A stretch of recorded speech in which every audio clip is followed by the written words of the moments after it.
Yo, what's going on gamers? It's Ryan 6 days a week, and today we're going to cover how magic damage works and how it scales with the many different gear stats found in-game.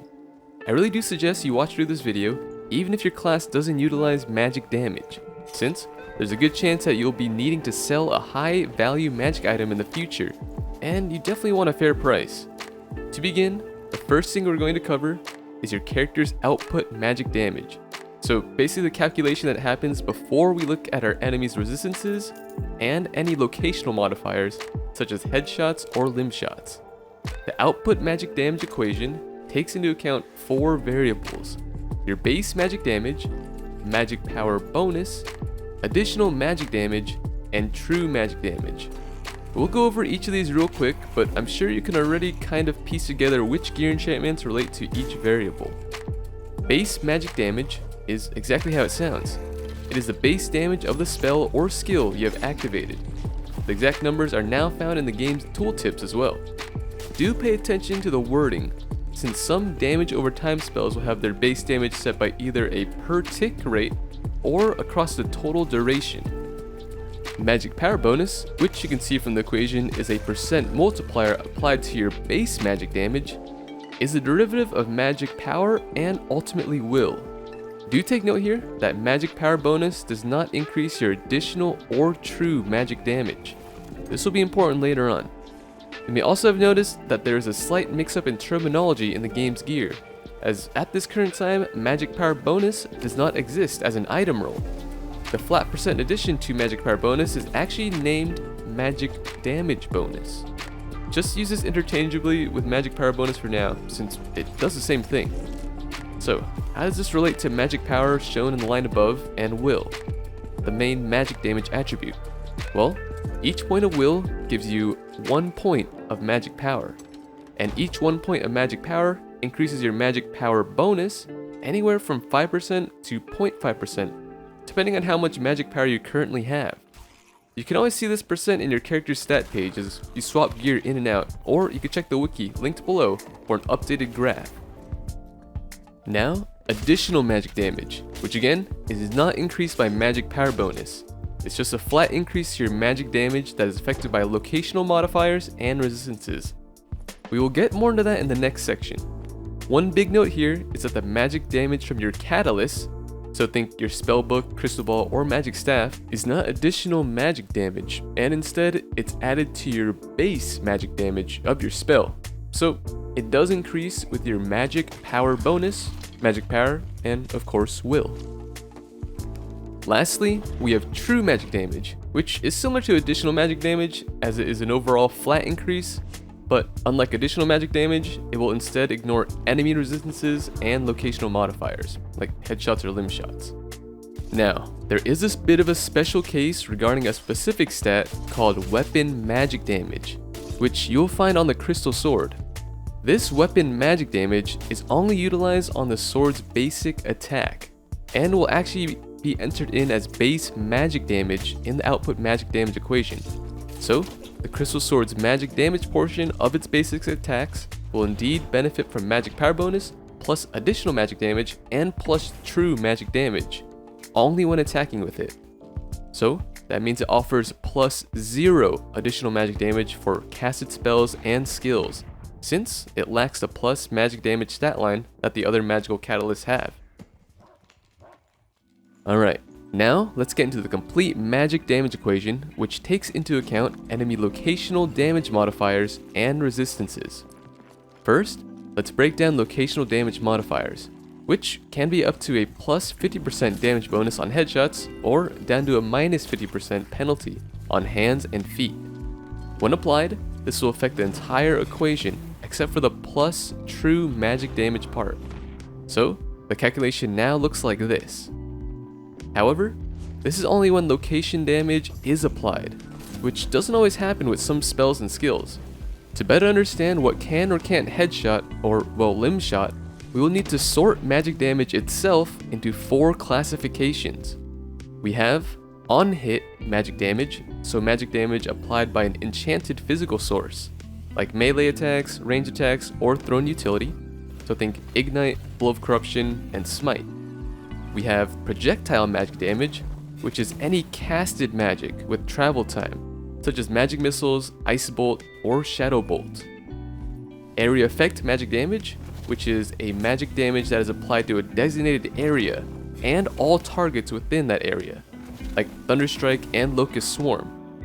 And finally, we have hit scan magic damage, which has absolutely no travel time and is single targeted at the point of your crosshair. So like Zap, Curse of Pain, Ray of Darkness, and the first cast of Chain Lightning. The first two classifications we mentioned are affected by locational modifiers, so they will both benefit from headshots and are penalized by limb shots. The second two are not, so with these you will always do your full output magic damage even if you hit someone in the legs. Please do not take this as a complete list, since the devs will constantly be adding in new spells into the game. I just want you to be able to reference this to understand the game logic behind the different classifications and how it works exactly. There are also some spells that will be combining two types of magic damage classifications, like the Wizard's Fireball, which has both a primary projectile magic component that can headshot and a secondary splash component that counts as AoE. Now, for magic resistance, well, you probably already figured out this one, but it's just a % reduction on your entire output magic damage except for the plus true magic damage part, making our calculation look like this. I don't think this one really requires any further explanation. Finally, the absolute last thing we're going to cover is gear balance scaling, also known as attribute bonus ratio, which is a hidden % multiplier implemented by the devs to reduce how influential gear can be on certain spells and skills. So yes, a balancing number that we as players don't have control over. To make it simple, ABR will apply to everything but your spell's base magic damage. So your character's magic power bonus, additional magic damage, and true magic damage are all going to be reduced by whatever the attribute bonus ratio is set to. This is something that has changed a lot in the past, but of course the wiki will have all the updated info on the latest balance changes. Now, this right here is actually our full calculation. Here it is again with all the variables defined, so you can screenshot it if you'd like to. Now, if you have a friend who understands what each variable means and just wants to see an example equation, send them the video at this timestamp. Here, we'll just break down an example equation on Life Drain, which has a base damage of 3 and a 50% balancing ABR. If we are casting with a 2 magical damage spellbook and absolutely no other Warlock gear, we will be dealing around 4.3 damage per second. Remember, magical damage from your catalyst is added to your spell's base damage and is affected by ABR. We did that off to the side here so the calculation can fit on screen. Now, let's say we find a magic staff with 7 magical damage, which again is scaled with our ABR and added to our base magic damage. So now our damage per tick is increased to 7.05 magical damage. From this 5 magical damage increase. Now let's say we kill a centipede and get these 2 pieces of jewelry. If we take the 4 true magic damage and add that in, we are now dealing 9.05 damage per tick. But we also have a total increase of 3 will, which is then converted into 3 magical power. And finally, 5% magic power bonus. We're only increasing our damage to 9.25 damage per tick with these additional stats.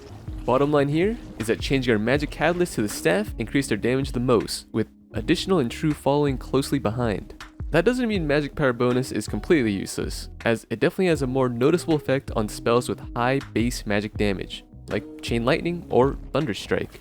If you watch through all of this and still do not entirely understand it, here's just a quick summary of what all the enchantments do boiled down to the shortest possible explanation. So at least you'll know what to loot for if you're trying to sell to those pesky magic damage dealers. Plus magic power bonus.